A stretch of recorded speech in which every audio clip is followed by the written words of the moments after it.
શિક્ષાપત્ર 41મું સર્વ સિદ્ધાંત સંગ્રહ. સર્વલૌકિક કાર્ય પ્રભુ સેવામાં ઉપયોગી હોય તે પ્રમાણે કરવું અને સર્વ ઠેકાણે સર્વ કામમાં પ્રથમ પ્રભુનો જ વિચાર કરવો. લૌકિક ચિંતન કરવું યોગ્ય નથી. જેઓ પ્રભુના જીવો છે એમનું ચિત્ત લૌકિકમાં આસક્ત થાય એ ભગવાનને ગમતું નથી.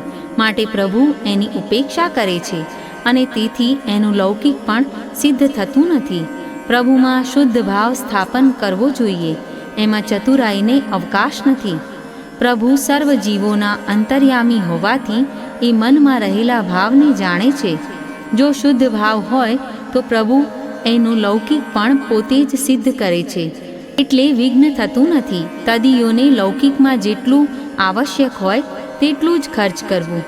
આસક્તિ ન હોય તો પછી લૌકિક તો વધે જાય, એમ છતાં પણ બાધા કરે નહીં.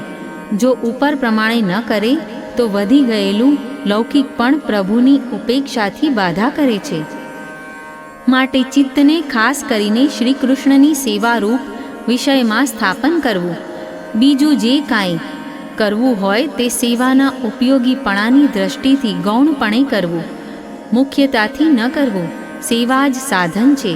અહીં આ દેહથી સેવા થાય એ ઐહિક ફલ છે. જે અલૌકિક દેહ વડે થાય એ પારલૌકિક ફળરૂપ છે.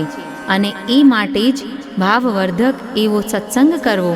કેમ કે જેમ ઈંધણ એટલે કે બળતણ વિનાનો અગ્નિ શાંત થઈ જાય છે, તેમ લૌકિકના સંગથી ભગવદ્ ભાવ પોષણ વગર શાંત થઈ જાય છે.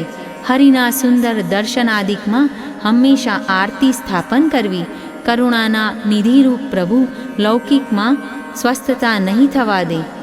પોતાના ભક્તોની ચિંતા પોતાની જાતે પિતાની પેઠે હરિ કરે છે.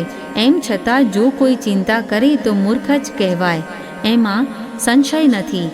માટે જેઓ શ્રી મહાપ્રભુજીને શરણે આવી એઓ શ્રીના દાસ થાય છે, તેમણે તો આ મારી શિક્ષા શિખામણ પ્રમાણે સદાય રહેવું અને પ્રભુની સેવા કરવી, જેથી બધા જ પ્રકારનું હિત એટલે કલ્યાણ નક્કી થાય.